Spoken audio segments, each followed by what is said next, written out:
അനശ്വര ഗായകൻ പി ജയചന്ദ്രന്റെ സ്മരണയ്ക്കായി മന്ത്രി കടന്നപ്പള്ളി രാമചന്ദ്രൻ മനം നിറഞ്ഞ് പാടി. ഒന്നിനി ശ്രുതി താഴ്ത്തി അദ്ദേഹം ആലപിച്ച ഭാവഗായകന്റെ ഗാനം കരഘോഷങ്ങളോടെയാണ് സദസ്സ് സ്വീകരിച്ചത്. കൊച്ചിയിൽ പ്രഥമ LK international short film festival ഉദ്ഘാടനം ചെയ്യുകയായിരുന്നു മന്ത്രി. ഈ ചടങ്ങിൽ ജയചന്ദ്രനെ കുറിച്ചുള്ള ഓർമ്മകൾക്ക് സുപ്രധാനമായ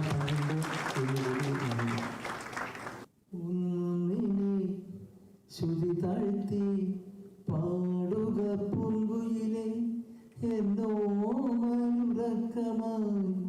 ഉണർത്തരുതേ, എന്നോമലുറക്കമായി ഉണർത്തരുതേ.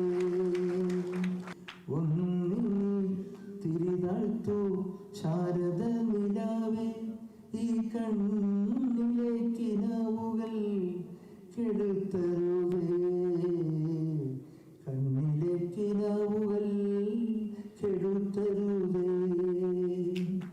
ഒന്നിനി ശ്രുതി താഴ്ത്തി പാടുക പൂങ്കുയിലെ എന്നോമലുറക്കമായി ഉണർത്തരുതേ.